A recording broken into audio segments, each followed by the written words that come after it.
नमस्कार दोस्तों, आज हम शुरू करेंगे हठ प्रदीपिका का पंचम उपदेश। अगर आपने हमारी वीडियोस को ध्यान से देखा होगा तो प्रथम उपदेश में मैंने बताया था कि हठ प्रदीपिका में मूल रूप से 4 ही उपदेश कहे गए हैं, परंतु फिर भी कुछ पुस्तकों में आपको पंचम उपदेश भी देखने को मिलेगा।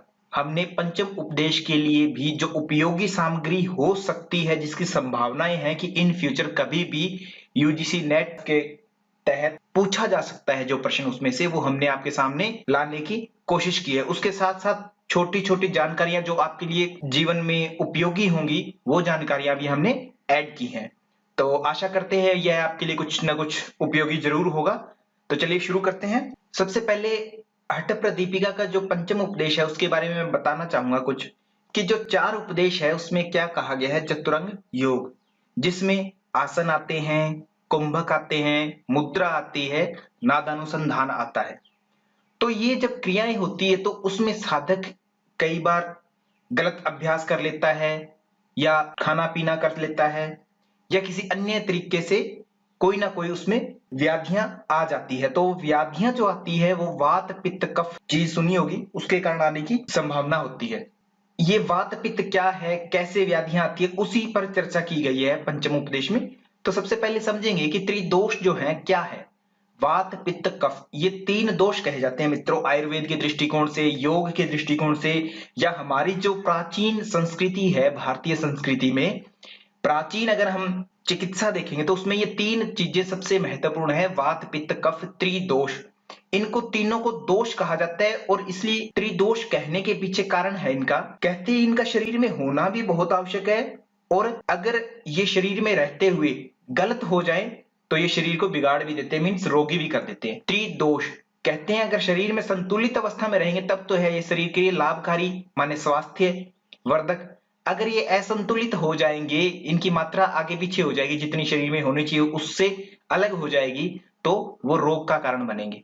तो इसीलिए इसको दोष शब्द भी कहा जाता है, कहते हैं ये दोष है एक तरह से। वात पित्त कफ का दोस्तों पंच महाभूत भी सुना होगा आपने, पंच तत्वों बोल देते हैं उसको, ओनली भूत बोल देते हैं, तो 5 एलिमेंट्स बोल देते हैं। इस प्रकार से ये 5 चीजें हैं, पंच तत्व जिसको बोलते हैं। तो ये भी हमारे लिए बहुत ज्यादा इंपॉर्टेंट है, लगभग सभी पुस्तकों में हमें इसके बारे में कुछ ना कुछ देखने को मिलता है।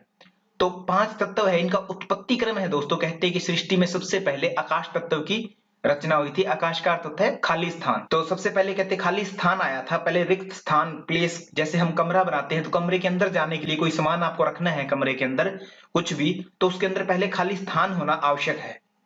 तो सेम ऐसे ही सृष्टि की रचना में कहते हैं सबसे पहले खाली स्थान का निर्माण हुआ था, जिसको हम आकाश तत्व या आकाश शब्द से डिनोट करते हैं।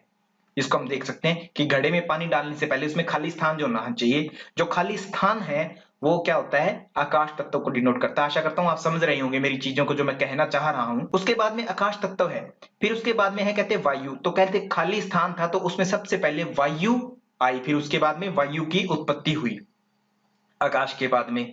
तो खाली स्थान था तो उसके अंदर वायु डाल दी गई। आकाश दोस्तों वो चीज है जिसमें वायु भी नहीं होती, ये ध्यान देना है कि घड़ा है खाली, तो हम उसमें इमेजिन करते हैं कि खाली है, वो आकाश तत्व है, परंतु उसमें वायु भी रहती है, तो इसलिए आकाश तत्व नहीं। आकाश तत्व अपने आप में अलग चीज नहीं है कोई भी। तो वायु के बाद में फिर किसी की उत्पत्ति हुई, अग्नि की। आपको पता होगा ऑक्सीजन एक तरह की वायु है, एक गैस है, उसी के कारण अग्नि जलती है। तो कहते हैं वायु के कारण अग्नि हुई। उदाहरण के लिए मैं बोल रहा हूं ऐसा, परंतु आपको ये क्रम याद रखना आवश्यक है, वो समझाने की कोशिश कर रहा हूं मैं। अग्नि के बाद में कहते हैं दोस्तों जल की उत्पत्ति हुई, फिर उसके बाद में अग्नि के बाद में जल की उत्पत्ति हुई, फिर जल के बाद में दोस्तों पृथ्वी की उत्पत्ति हुई, पृथ्वी महाभूत की। अब इसमें ये दोस्तों हम पांचों चीजों को अलग अलग हमारे वास्तविक जीवन में अलग तरीके से देखते हैं। जैसे जल को हम जानते हैं कि पीने के लिए जो चीज होती है जिससे प्यास बुझती है वो केवल जल है, ठीक है। अग्नि जो कहते हैं आग है जो जलाती है वो अग्नि है। ऐसे ही पृथ्वी की बात करते हैं कि जिस ग्रह पर हम रहते हैं वो पृथ्वी। तो ऐसा नहीं है दोस्तों, ये पांचों तत्वों को इनकी क्वालिटी के आधार पर इनको नाम दिया गया था कि पृथ्वी जो होगी वो ठोस चीज होगी। अगर मंगल ग्रह पर भी आपको पत्थर का टुकड़ा मिल रहा है और वो ठोस है, तो इसका मतलब वो उसमें पृथ्वी तत्व विद्यमान है।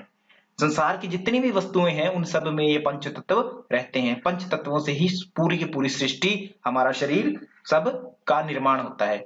तो ऐसे ही दोस्तों फिर इससे आगे जुड़ी हुई हैं कुछ चीजें। कहते आकाश की जो गुण है या जो तन्मात्रा है वो क्या है? शब्द।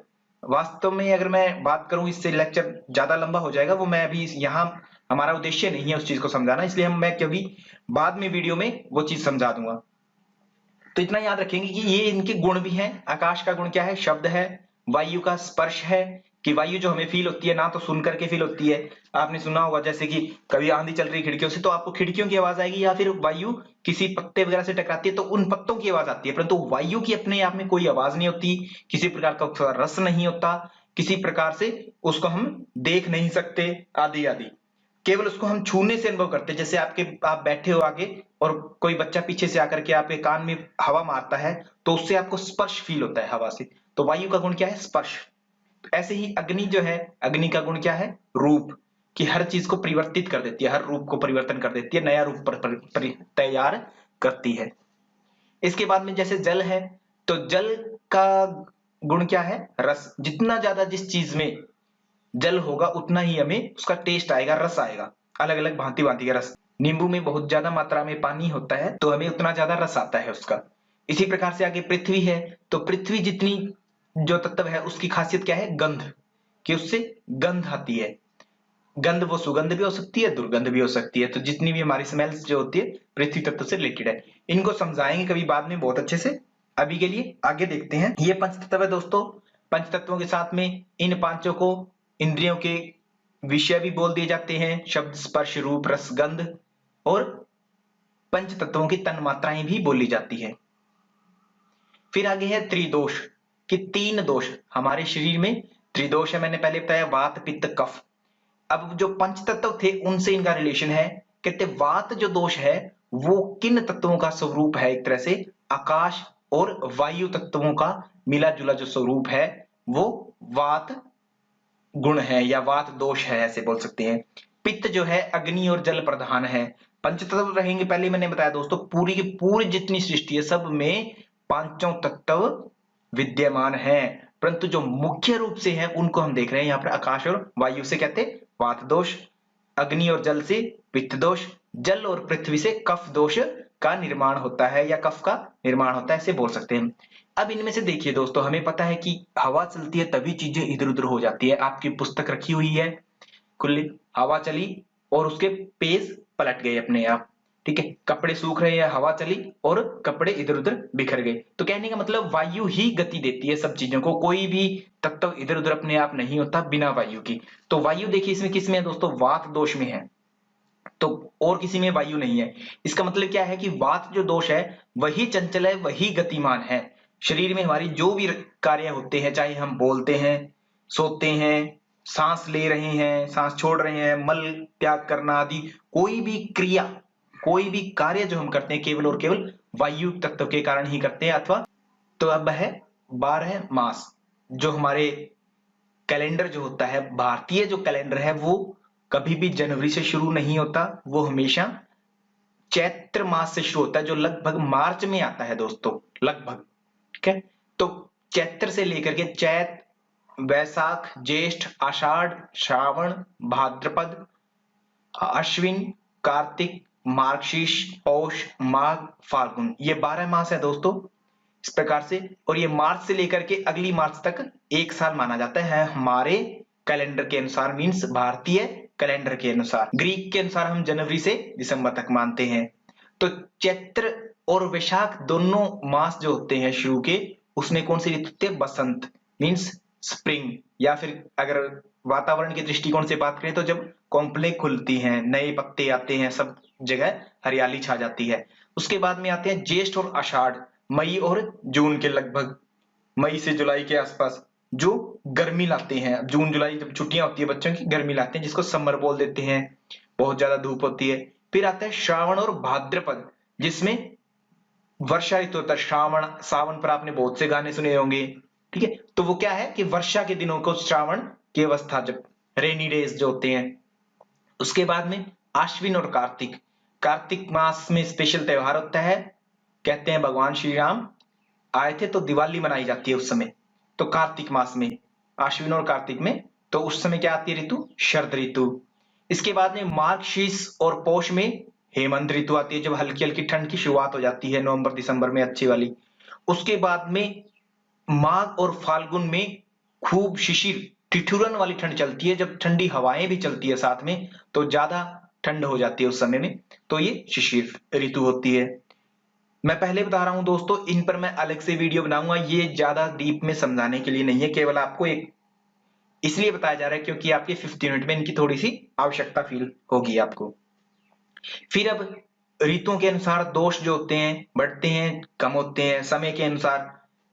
तो वात पित्त कफ 3 दोष मैं बता चुका हूं आपको। वात दोष जो होगा कब होता है, ग्रीष्म में संचय होता है, मीन स्टोर होना शुरू होता है आपके शरीर में, और फिर अगली ऋतु जैसी चेंज होती है वर्षा ऋतु में वो प्रकोपित हो जाता है, बीमारियां लाता है अलग अलग तरीके से। और शमन होता है शरद ऋतु में। ऐसे ही पित्त जो है वर्षा ऋतु में संचय होगा, अगली ऋतु जो आएगी शरद में प्रकोपित होगा, फिर अगली ऋतु आएगी हेमंत में शांत हो जाएगा।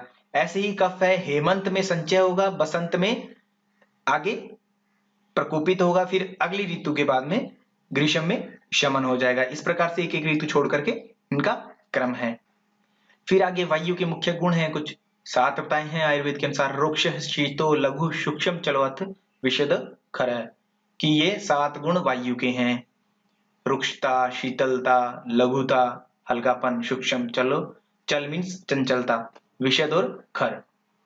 आगे फिर पित्त के गुण बताए गए हैं। पित्तम तीक्ष्णम द्रवम पूति नीलम पीतम तथैव च उष्णम कटुरसम चैव विदग्धम चाम्लमेव। कफ के फिर बताए हैं गुरु शीतो मृदु स्निग्ध मधुर पिच्छिलस तथा श्लेष्मणः प्रथमम यानी विपरीत गुणेर गुणः। फिर आगे आती है त्रिदोष जो आपका सबसे इंपॉर्टेंट पार्ट है हठ प्रदीपिका के अनुसार, या फिर के दृष्टिकोण से, या फिर आप कहें तो आपके एग्जाम के दृष्टिकोण से जो आपको बिल्कुल रटना है।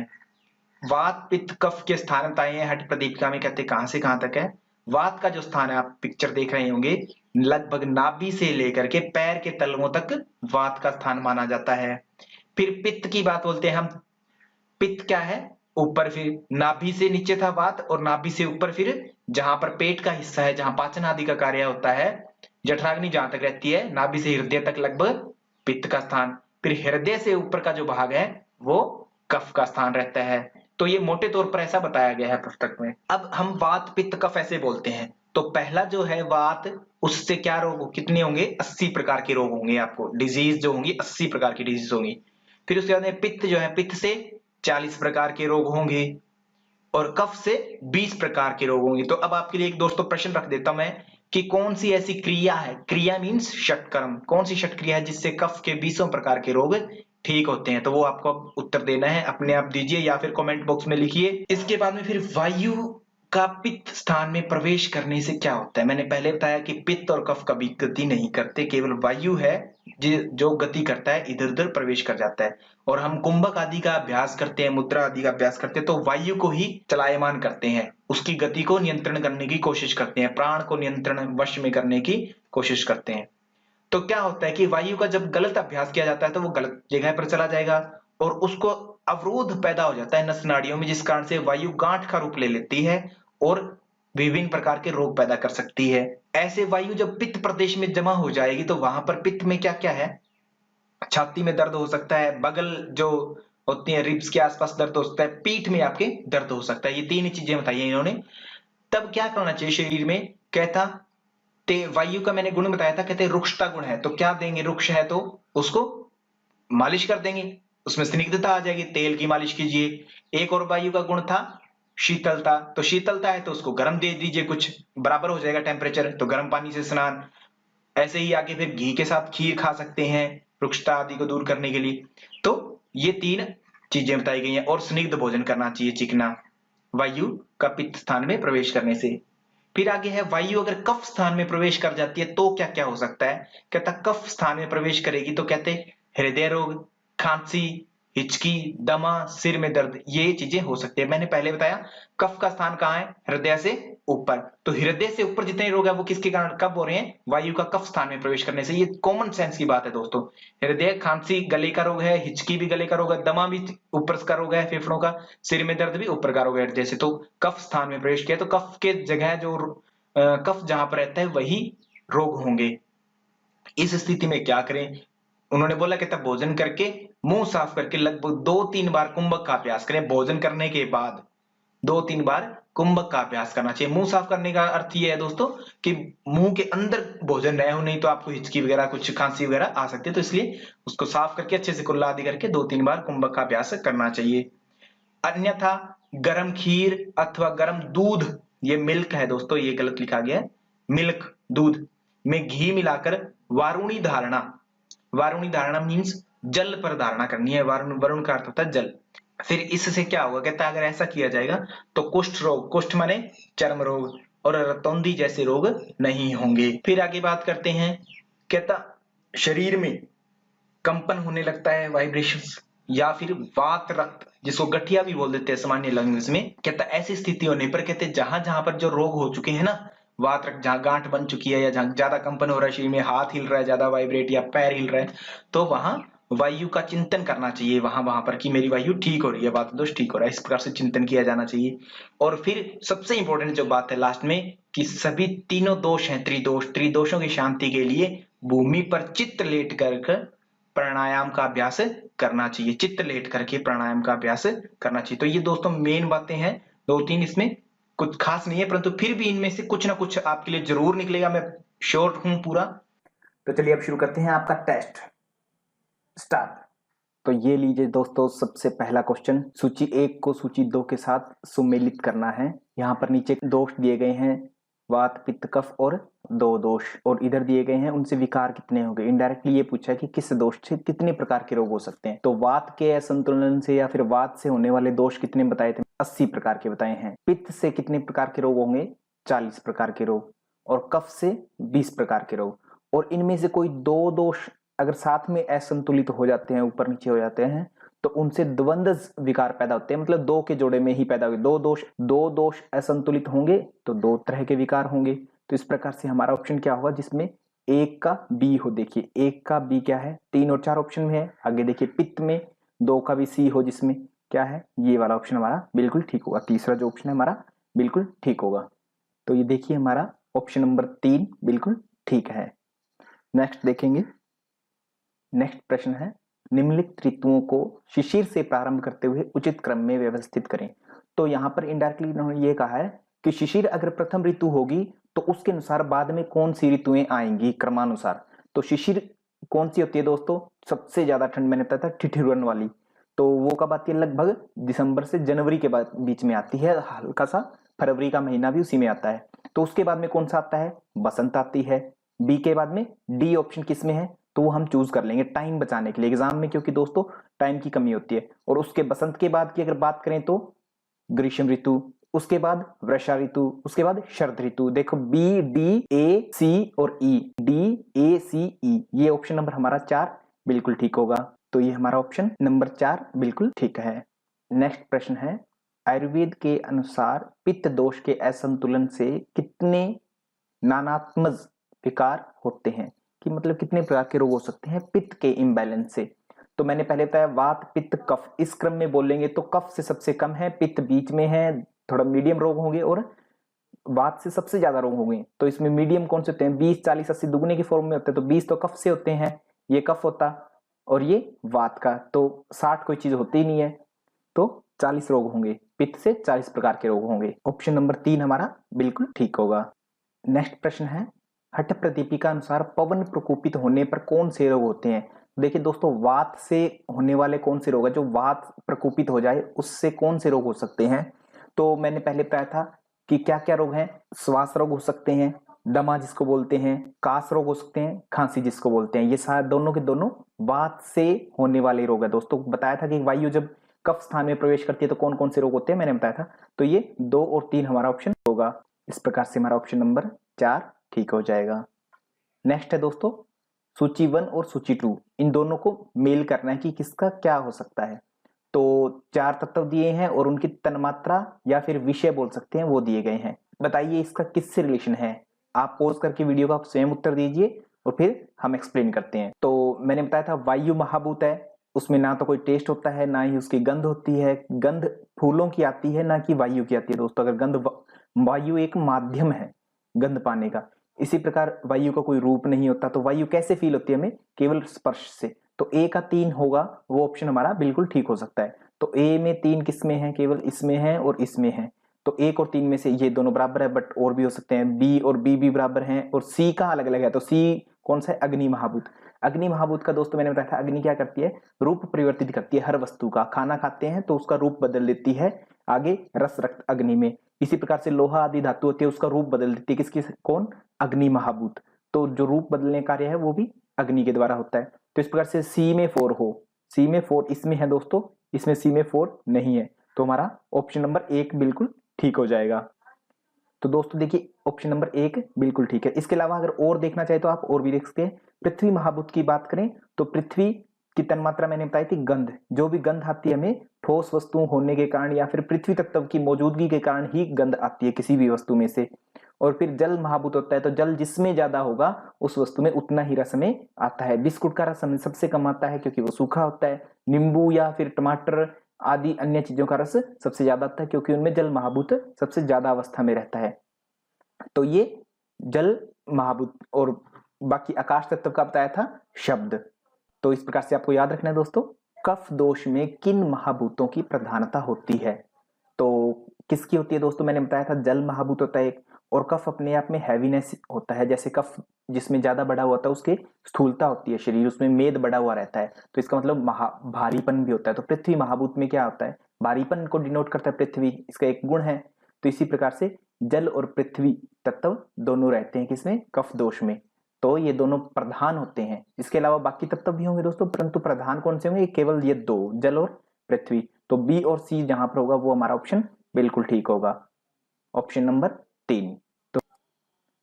तो दोस्तों हमारा ऑप्शन नंबर 3 बिल्कुल ओके है। तो दोस्तों अभी किसी को अगर महाभूत या तन्मात्रा या इंद्रियां आदि समझ में न आए हुए हों तो इन फ्यूचर हम फिर से डिस्कस करेंगे, इस पर अच्छे वीडियो बनाएंगे स्पेशल महाभूत के लिए। तब तक के लिए बाय बाय।